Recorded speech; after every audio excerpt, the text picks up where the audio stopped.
So I was driving the other day, and I had this realization that kind of broke my brain a little. We use the word fast all the time, right? That car is fast, that guy drives fast. But what does fast actually mean anymore? That's a deceptively complex question. Because if you ask someone, say, 20 years ago, back in 2004, and you said a car did 0 to 60 in 5 seconds, I'd say that's a supercar. that's Ferrari territory today.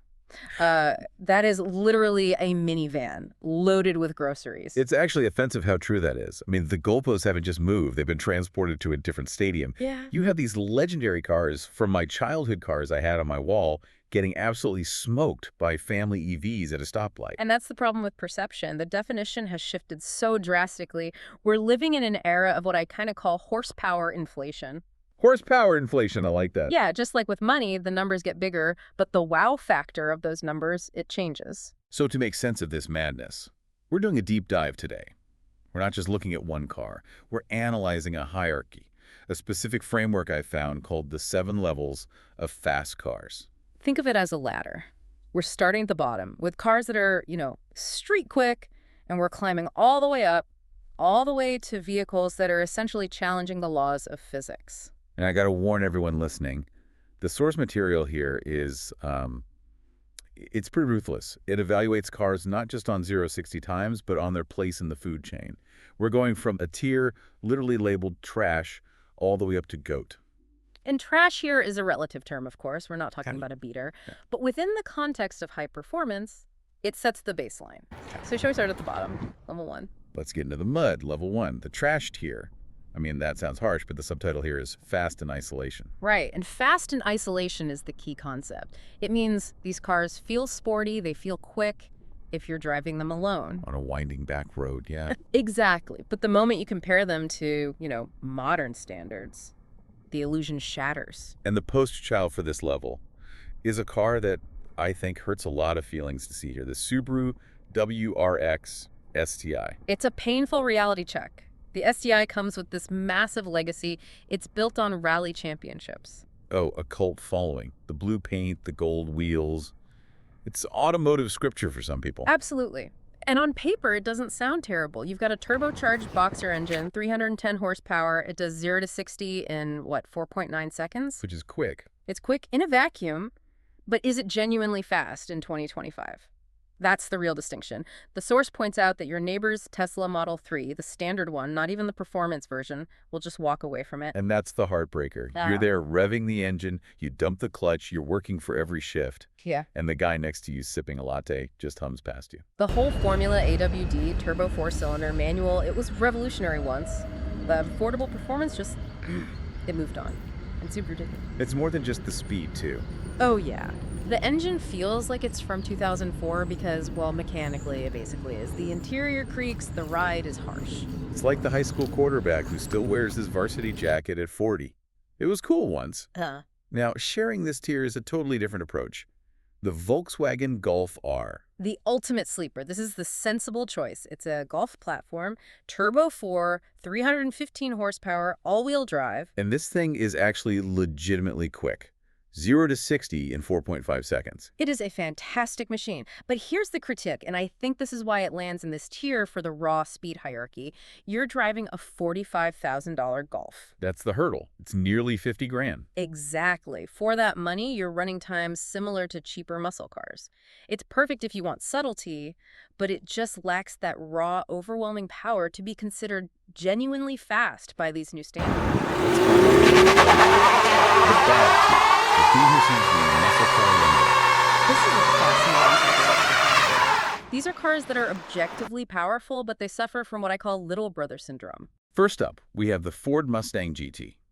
This is the Coyote V8, 480 horsepower, hits 60 in 4.2 seconds. And that is proper muscle car territory. I mean, the power is linear. You get that classic American sound. You can get a manual. It's a riot. So why is it in the bad tier? It sounds like a blast. Because of where it sits in the lineup. It's in this awkward middle ground. It's fast enough to get you a ticket, but not fast enough to back up the styling. When you compare it to what else is out there. Right, because the GT500 exists with 760 horsepower, and the dark horse exists. So you're at a light, feeling good about your 480 horsepower.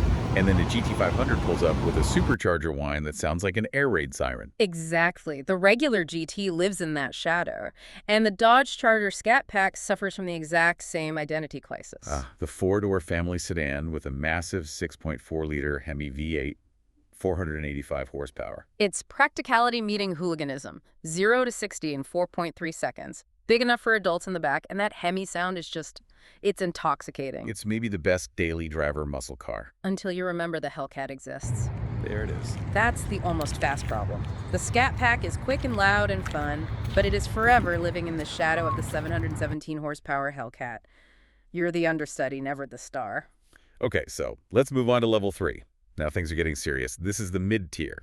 But we need to clarify what mid means here, because it's not the mid my teenage nephew uses. Huge clarification needed. Yeah.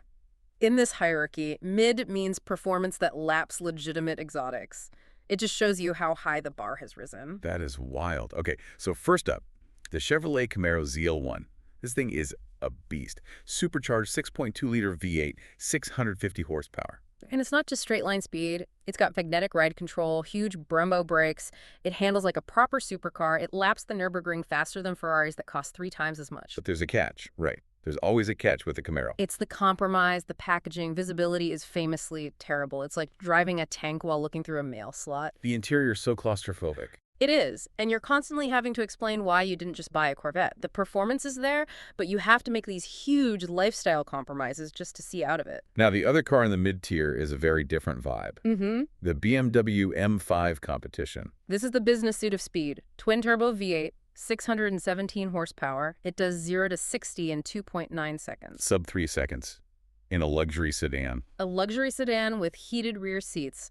It embarrasses Porsches at the lights, and then you can chauffeur clients to lunch. It's that duality. Total duality. The source calls the experience controlled violence. The acceleration is just brutal, but the car weighs, what, 4,370 pounds? So the handling can feel a bit numb. That makes sense. You can't cheat physics completely. Not completely. You're relying on computers to manage all that mass. It's devastatingly quick, but it's efficient speed, maybe not the most emotional speed. Okay, so if a sub 3-second sedan is mid, what on earth is level 4? This is the okay tier. Level 4 is the sweet spot. This is where exotic performance meets actual usability, and we're talking about the benchmark. The Porsche 911 Turbo S. The car that puts physics in a headlock. 640 horsepower. 0 to 60 minutes. Wait for it. 2.6 seconds. And it does it every single time. The engineering is just staggering. That PDK transmission and the all-wheel drive system, they just find traction where none should exist. It's a physics demonstration. But the source calls it almost too civilized. How can a car that does 0-60 in 2.6 seconds be too civilized?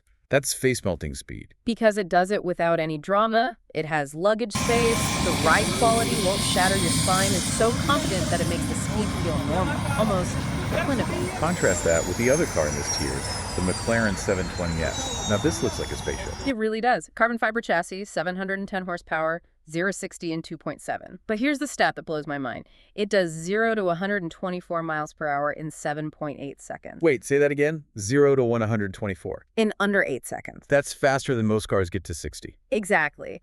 The rate at which it just devours distance is hard for your brain to comprehend, but it remains approachable. It's usable speed. All right, we are getting into the stratosphere now. Level 5, the good tier. And this looks like a battle of tech versus emotion. A perfect description.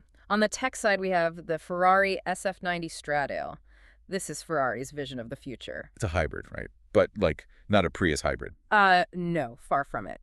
A twin-turbo V8 plus 3 electric motors. Combined, it makes 986 horsepower. Just shy of 1,000 horsepower. That's insane. And because of the electric motors, there is zero lag. The source describes the acceleration as a sustained assault on your senses. It is so fast your brain can't keep up. Okay, so that's the brain. Now for the heart. The Lamborghini Huracan Performante. This is pure, raw emotion. It has a naturally aspirated V10 screaming to 8,500 RPM. The sound. The source calls it a mechanical symphony. It justifies the price alone, and it uses active aerodynamics flaps that open and close to stick the car to the road. Where the Ferrari is all tech, the Lamborghini is just viscerally exciting. It vibrates, it yells, it's intimidating. I love that. Okay, level 6, the great tier. We're redefining possibility now. This is where we see cars that changed the industry. First, the the Porsche 918 Spyder. Part of that holy trinity of hypercars. Correct. Before the 918, hybrid meant slow and boring. The 918 proved that hybrids could enhance performance. V8 plus electric motors, 887 horsepower, 0 to 60 in 2.2 seconds. 2.2, that's just, I don't even have words for that. It held the Nürburgring record for a while. Values now are way over the original price because people realize what Porsche achieved. It legitimized the hybrid hypercar. And right next to it in the great tier, the Bugatti Chiron.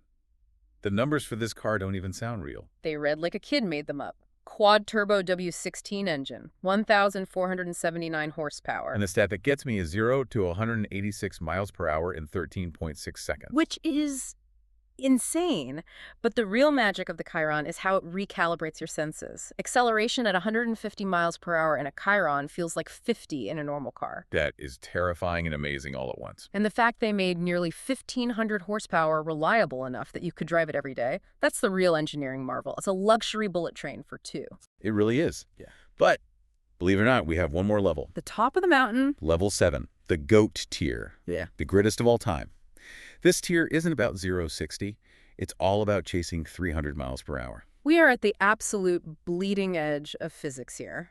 First up, the Koenigsegg Jesko Absolute. That's the one without the giant wing, right? Correct, the low drag version. The goal is a theoretical top speed exceeding 330 miles per hour. Theoretical. Well, finding a road long enough and tires strong enough is the challenge, but the engineering is all there. It has something called a light speed transmission. It has 9 clutches. It's designed for pure maximum velocity. And the challenger to that throne is an American car, the Hennessy Venom F5, named after a tornado. Most powerful tornadoes, yeah. And it fits. It has a twin-turbo V8 making 1,817 horsepower. 1,817 horsepower? In a car that weighs less than 3,000 pounds. That sounds like death wish. It's pure ambition. Hennessy built this car for one reason: to break 300 miles per hour in both directions. The tires were developed just for this car. The Aero was tested in aerospace wind tunnels. It is a stripped-down missile. So we've gone from a 310 horsepower Subaru that we thought was fast, all the way to an 1,800 horsepower tornado on wheels. It really puts it all in perspective. The journey from level 1 trash to level 7 GOAT just shows how deep the engineering rabbit hole goes. And it makes you think. The WRX was the king of the streets not that long ago. And that's the fascinating part, isn't it? The definition of fast is temporary. It's a moving target. What's GOAT status today might be mid-tier in a decade. That is a wild thought. If a Venom F5 becomes mid, I don't know if I want to see what's at the top. Well, it raises a provocative final question for everyone listening. We're pushing these machines to 300 miles per hour and beyond. But at what point does the car become too fast for human physiology? Right. Can our eyes and our brains actually process the road at that speed? Exactly. We might be approaching the limit, not of the engineering, but of the biological component sitting behind the wheel. Something to mull over the next time you're merging onto the highway in your minivan. Thanks for diving in with us today. Drive safe, everyone.